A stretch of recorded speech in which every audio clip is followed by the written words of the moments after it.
So these are the 4 culprits who have been assaulting players in brackets and within ranked. These characters have been getting nothing but results and stand out as the tyrants of 2.0. The question in today's video: who is the strongest out of these 4? What's up, fellas? It's gonna be fun diving into today's video, and I also want to say, I hope you guys enjoyed me on TNS on Monday night. I had a lot of fun during that day. I had a lot of fun. Looking forward to VSF. I want to dive into this because there's been a lot of propaganda for one of the characters being the top tier, but I don't see it. I don't see them being top 1 compared to the rest of the roster, because the other characters have been shown to be stronger both within ranked and within the tournament scene, just getting better results. This video will be my own propaganda. I want to break down all the character strengths and then break them off one by one to tell you which ones I don't think is top 1 and revealing who it is in the end. And in case you want more details about these characters and why I think they're top 1, I have done 4 previous videos talking about them. If you need that fuller explanation, I suggest checking it out, but let's get into it by covering the top tiers. Potemkin, the big boy, one of the scariest members within the top tier roster. Why? Because he's one of the more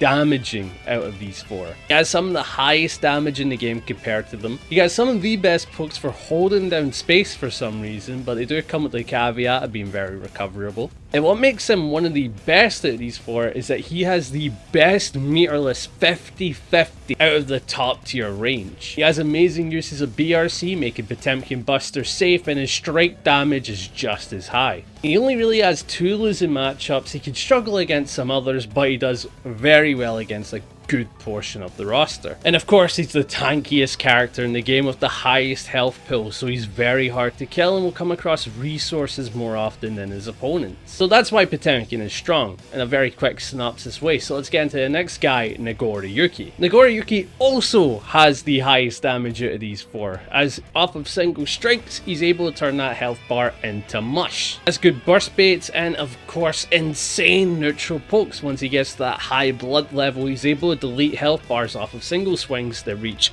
insanely far. And he probably has the most versatile mix out of these 4. Potemkin relying on strike throw, nagoriyuki still has high-low. Mixed in with that strike throw, you can tell how this guy can be absolutely brutal to deal with. He also has fantastic uses of meter mixed with great health pool. He's also up there for kind of the same reasons as Potemkin, but a little bit less risky. Ramlethal, okay, she's interesting because she probably has some of the best neutral buttons in the game.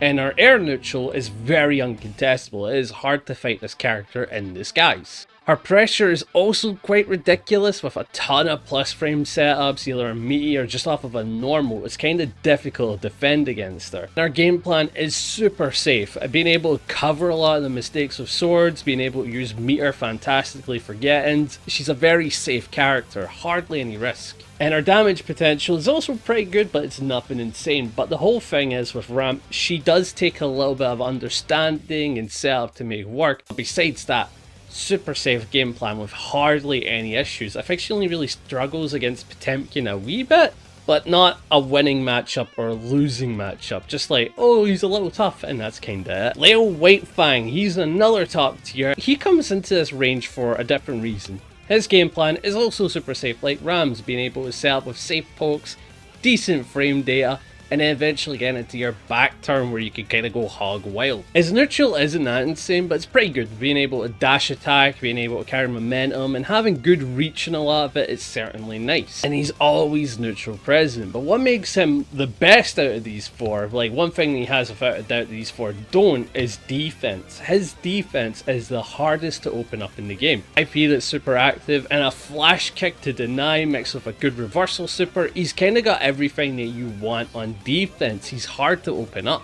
And compared to these 4, he has the best normal throw in the game, as it puts him into his back stance, allowing him to go hog wild like we mentioned. This is the elimination phase where I go over every character one by one and talk about how they cannot be top 1.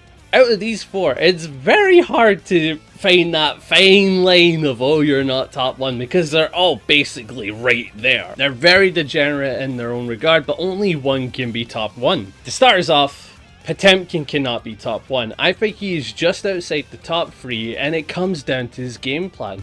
Despite the fact that it's probably the most damaging 50-50 in the game, it is still the riskiest 50-50 out of the top tiers. Like, you could cover it with BRC, sure, but without meter, this is still a 50-50 that can make pot win or lose. It isn't, oh, it's a 50-50 I cover with swords, that means I'm fine, I get back to it. It's a 50-50 where if he messes up on the pot buster, he can lose off that.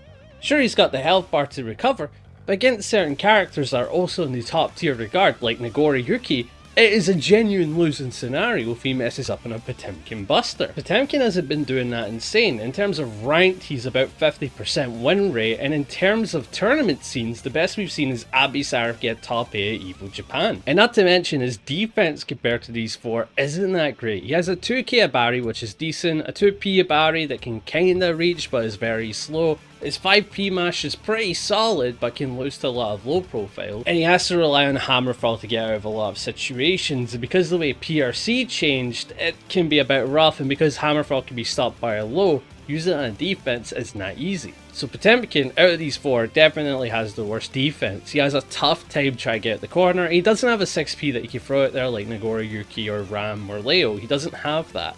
The only thing that makes Potemkin insane is that if he gets started, his damage is high and his neutral is very good to get to that point. However, if he gets opened up, it's a pretty nasty situation as he can't really do much about it. So Potemkin is in top 4. So who's number 3? It's nagoriyuki. I feel like nagoriyuki's also in the top 3 because he has that same inconsistency that Potemkin does. If he messes up on a command grab while trying to manage the blood meter, it means he loses the round. And the fact that one misplay or maybe one burst messing up your blood meter is enough to make you lose a round, I think is a huge deal. Don't get me wrong, this character can hit, this character is very hard hitting, but like just managing a resource that can make you live or die on top of trying to play neutral and try to, you know, get in with a character that's very slow. Against some matchups, it isn't just he struggles, it's like, oh yeah, this is kinda losing, this is tough. So he has that as well. And with Potemkin, have the same type of losing matchups. So if you can't manage resources that well, as you can see, Varric's one of the top players in nagoriyuki, able to do well, but you can get caught off guard. And nagoriyuki, in my mind, is in top 3 because his game plan is a little bit more consistent than Potemkin because he has ways to open you up and his neutral is way scarier. And he has a reversal super.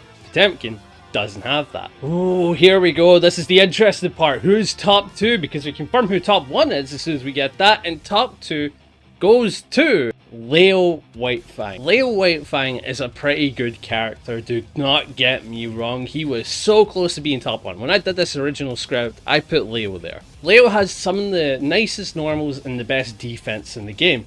However, defense doesn't mean winning. Getting put into a situation where you're forced to back up and play to defense means that you're not really in a situation of winning. If you have to go against disjoints or characters with long reach and tools, just like the best thing about Leo, the defense, doesn't matter as much because he can't get started. And Leo can have heavy matchup issues just like Potemkin and nagoriyuki. If he goes against certain characters, it's a hell of a struggle. He doesn't do well into Potemkin, he doesn't do well into Axel, so he kinda has a tough time against top tier picks and characters with very good range. So Leo finds this very difficult to play into. But he's so close to being top 1, I'm telling you, he's right there. But the person who is top 1, she's a demon. You know her, she's got 2 big swords, Ramlethal Valentine. So would you like to tell the viewers why you're top 1?